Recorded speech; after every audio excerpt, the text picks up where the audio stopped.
I think humanity may have gone extinct. We just haven't noticed.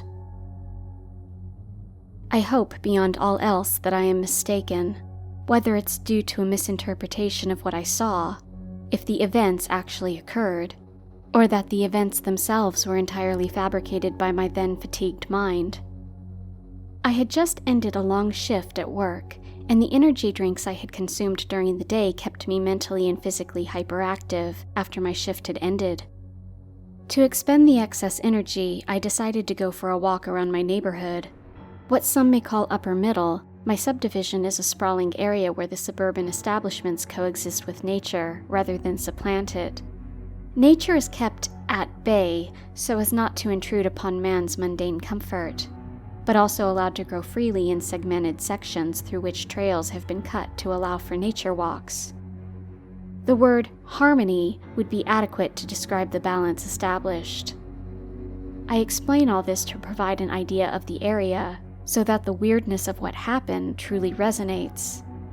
I do not live in some rural, uncultivated expanse of land. Man has stamped its mark here, and people can be seen walking their dogs, children riding their bikes, vehicles passing to and fro. You cannot walk around without seeing at least a few people, and the large houses are evidence enough of a very present population. My walk led me down one of the aforementioned paths that cut through a dense pocket of trees, and eventually took me to a clearing, in the center of which was a small pond. North, up a small hill, was a sort of recreational hub between two different sections of the neighborhood. I sat at the pond for a while, hoping the still water would transfer its restfulness to my own caffeine-stimulated mind. But I still buzzed from the stimulant and decided to jog up the hill and beyond, hoping to just tire myself out.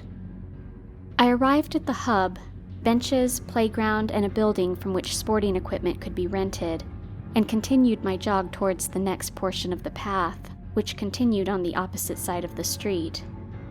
A car was coming, so I stopped to allow it to pass. I would have continued across, but something to the left caught my eye. 4 figures were standing together, 2 of whom were gesturing casually towards the nearby forest and houses. The other 2, I came to realize with a sudden and terrible awe, were clearly not human. Usually when terrors such as these are noticed, they appear in shadows, hidden by darkness or veil, not at 6 p.m. when the sun still shares its revealing light with the world. I don't want to go through the pains of remembrance necessary to adequately describe those other 2 beings. I'll only say that they were alien in the truest, most base sense, foreign to everything natural to this world. The 2 who were vaguely humanoid were clothed in what appeared to be form-fitting gray suits, buttoned and fastened immaculately. From the distance, I couldn't make out their faces, but I could tell that they were hairless. They were engaged in a speech of sorts, obvious by the way they moved their hands, as if orating. Something about their behavior seemed vaguely familiar. I recognized the air of their mannerisms as something I had seen before, as a child. The nature of their interaction, the fact that these clearly inhuman beings were just out in the open, going about their business as if they belonged, terrified me. Cars went by, yet none stopped or even slowed. Other joggers passed, totally unaware of the weird gathering mere feet from them. What really unnerved me was that even dogs hadn't noticed the strange visitors. And if horror movies have taught me anything, it's that dogs and animals in general can pick up on this kind of creepy shit. I wanted to simply walk away, tell myself that my brain was just fried from my terrible idea to jumpstart it with energy drinks. But the realness of their presence wouldn't let me move on. They weren't fatigue-induced hallucinations. I've seen the immaterial apparitions projected by a sleep-deprived mind.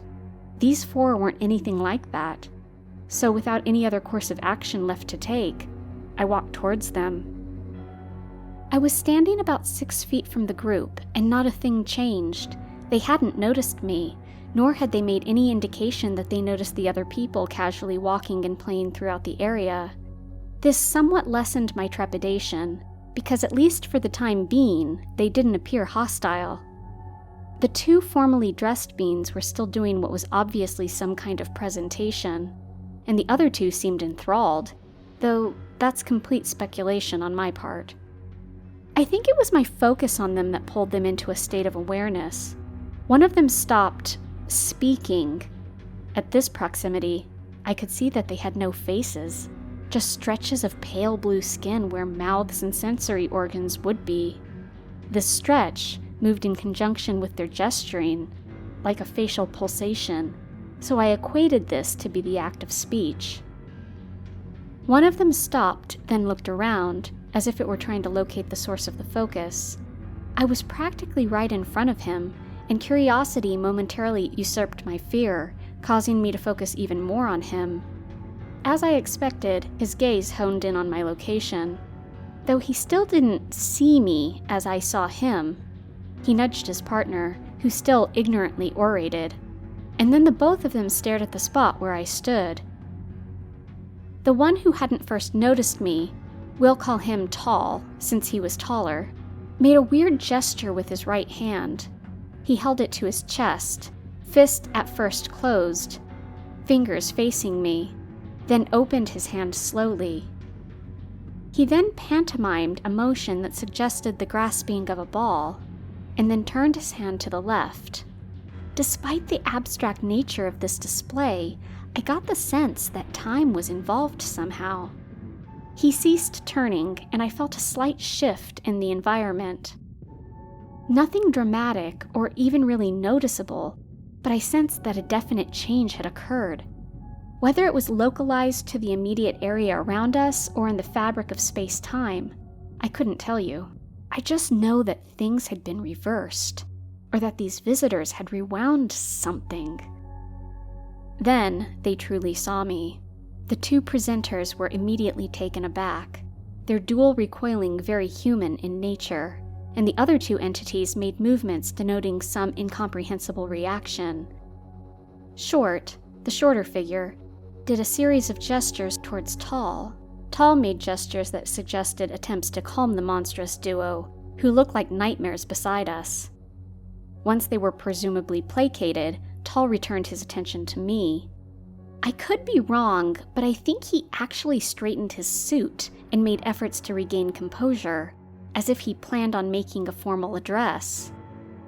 He held up his hands, palms facing me, fingers, I had just noticed there were 12 of them on each hand, stretched wide, and pushed forward. He hadn't made physical contact, but I felt a force press upon me, and a subsequent connection of some kind established. I felt the intimation of mental contact, dare I say, a telepathic connection of sorts. Then I heard a voice. If stark nothingness had a sound, it would be that voice. There was both a substance and an emptiness to it. I heard him speak, and I'm not sure if the voice and its unnerving hollowness scared me more, or the message it spoke.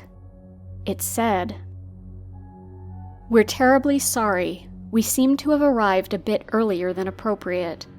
By our measurements, you should all be gone at this point in time. But we can see now that we underestimated your existential persistence.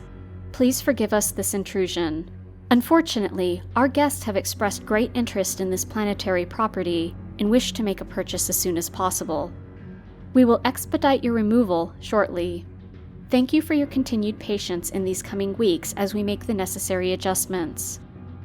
After those words, I guess I fainted, or was purposely rendered unconscious, because I awoke on the sidewalk with a man and woman standing over me.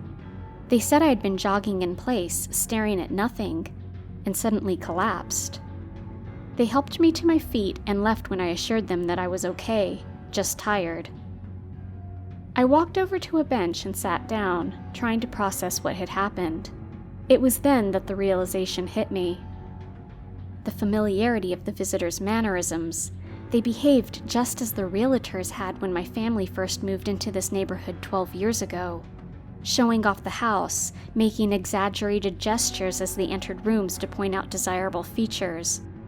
Those beings, in some other sphere of time, were showing off an Earth where humans had all died. I returned home and started typing this up. As I said at the beginning, I hope my mind was just playing tricks on me. conjuring up some weird waking dream as it tried to reconcile its tiredness with the effects of the energy drinks. Perhaps it just turned a distant memory into a terrible hallucination. God, I hope that's the truth. But I can't bring myself to accept that it is.